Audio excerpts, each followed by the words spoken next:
I recently came across a 2024 article titled Mandatory: Why Men Need and Are Needed for Gender Equality Progress.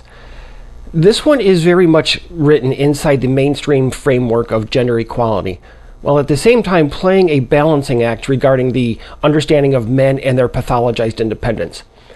That's what set this one apart from most of the research articles that I come across, and the main part of today's discussion. Similarly, they did also indicate that so-called gender equality efforts have often focused primarily on removing barriers for girls and women, and that that's only half the issue. I'm not going to spend much time really on that focus today, but I'm on board with those beliefs. For just a little bit of context, let me explain the publication. It comes from Belgium, and it's like a research review paper, but it's not a formal or systematic review that us academics are accustomed to. For you scholars out there, there's nothing even close to a methodological approach that they've given, anything about how the review was conducted, no Prisma flow diagram or anything similar. Basically, as far as I can tell, the 5 female authors just collected a bunch of stuff that they wanted to read or had already read, and they wanted to write about to support their ideas, and then contextualize it without a real foundation. Think of it as a glorified university term paper. So here's what I'm going to do. I'm going to walk through the article's main assertions. There's 3 of them. Men are supposedly threatened by gender equality progress. Men are harmed by the roles society pushes onto them. And men are still necessary for anything meaningful to change. That combination is what makes the article interesting, at least for me. Oh, by the way, I'll leave a link for it if you want to download it from its original source. But it's interesting for me because they're essentially admitting that men are needed, and this conversation gives us an opening to discuss why shaming doesn't work in that regard. But at the same time, it still explains men's reluctance through common suspicious and negative stereotypes. So the real question is whether men are being invited into conversations with respect and purpose, or simply being trained to back down, comply, and call it progress. Okay, so the authors got a few things right. First, recognition that men are important. You and I know that should not be controversial, but in the current academic and cultural environment, sometimes even saying that men are needed is like someone violated a fem code in a faculty meeting. The authors argue that social change won't happen if men are excluded, ignored, or treated as barriers, all forms of shame. And that's fine. I think that's accurate. If women, society, and academia want change, it's going to require our voluntary inclusion. Because in real life, we still build and we repair things. We protect and stabilize much of society. And we're much more likely to volunteer if it's appreciated. The second part that I think they got right includes that restrictive gender roles can harm men. This is the men are harmed part, and it's one of the more useful pieces of the article, I think, because it acknowledges that men are not just obstacles in the gender conversations. They're also affected by roles, expectations, and pressures, as I mentioned, that are placed upon them. But I don't think they got it completely correct. When they say it, it means men being restricted to traditional masculine roles. They should embrace their socially approved version of it. The truth is that academics continue to push for restrictive feminine versions of masculinity. For example, emotional expression, talking more, and opening up, being vulnerable. That's the restrictive part that they want. Don't be like that, be like this. That's restrictive. It's telling guys who and what to be and demonizing them when they're not. Alas, they include some form of discussions along those lines, and it's not all bad, but there's some nuance. They also mention men's health, well-being, work devotion, and limitations around caring roles. Cool, I'm also on board with that. Those are pretty important issues for many guys. And it's useful because it moves beyond the lazy idea that gender roles only harm women. A lot of men are carrying responsibility without authority and obligation without appreciation. I've mentioned this several times. The third thing that I think they got right is the way that men are approached in these matters. And this is the men as being needed part of the conversation. And I think this is where the article gets closest to the point that matters for most of this video. Because if society wants men to be involved, then men cannot be approached as suspects or culprits and then still be expected to volunteer to be involved. And that's the failed shaming that they hint at, but not directly enough. When the entire message to men and about men is built around blame, shame, correction, and failure, their absence should be a predictable outcome, not a mystery. And that's what we've been telling them for 30 or 40 years.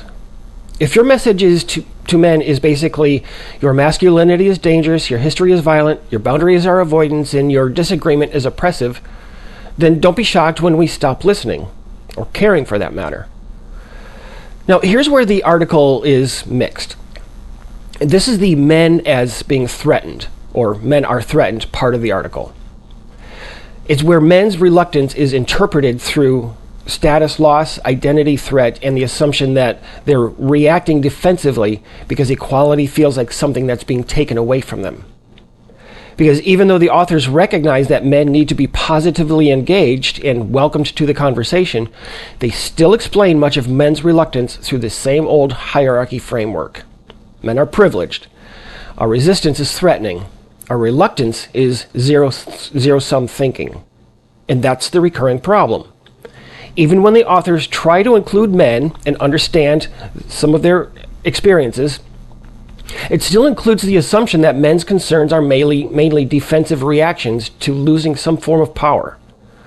Now, that may explain some men in some instances, but you and I know it does not explain the broader reality. A lot of men are not withdrawing because women are gaining. We're withdrawing because we're tired of being treated like shit. Guys are told to show up, but at the same time, women need safe spaces to get away from us. We're told to grow, which is defined as being more agreeable to others' preferences. Listen, we know the deal is rigged. And when men realize that the deal is rigged, shame stops working because it requires our buy-in. But once we stop believing those accusations, the accusations lose their power. We know that their only acceptable version of male growth is apologizing when we're not wrong. It's us spilling our feelings only to be ridiculed for them. And it's outgiving in the most transactional society the world has ever experienced. I think the missing question in the article is this: what do men have to say? Remember, this was written by 5 women. And the reason they don't ask those questions is because they'll get honest answers from men. Answers that women already know, but they don't like them. So they just, quote, research and write about whatever they want. As I mentioned, this is not a formal or systematic review. It's a collection of papers that they read and wrote about to prove whatever point they wanted to make. But positive male engagement cannot mean training them to become softer, more apologetic, and more caring of someone else's fifis, while still being strong enough to protect and to provide. That's the part that most of this literature does not report. And more broadly, it's also true of modern relationship advice, therapy culture, and gender disclosure or gender discourse that's been blurred beyond recognition. FUBAR, if you will. Now, this is where I think the article can be personally useful for men who are still watching. Because when researchers say that men need to be positively engaged, the next question is intuitive but ignored. What does that actually look like for the individual man to be engaged? Not at the level of institutions, not in DEI committees or in HR meetings, not at the level of abstract social change. I'm talking about the level of a man who's trying to navigate work, dating, Jessica down the hall, fatherhood, and the DEI tokens that are getting hired and promoted before him. Those individual guys, the individual level. And for many men, one of the first practical issues is over-apologizing, which sometimes includes simple silence or pretending that it's not happening. Now listen, I 100% wholeheartedly agree and understand that these guys are often trying to survive conflict by surrendering to temporary peace.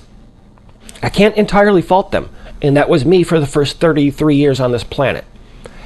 But over time, that silence and the needless apologies become a pattern, until by the time a guy is in his 30s, that's all he knows.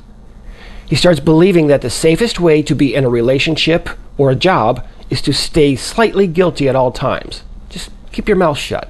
The point is to not let someone condition you to believe that their discomfort means you did something wrong. Her discomfort and uncomfortable feelings are not evidence of any harm. That's on her. So this is where I land on the article. It is valuable because it admits that men are needed, and because it admits that men are harmed by restrictive gender roles.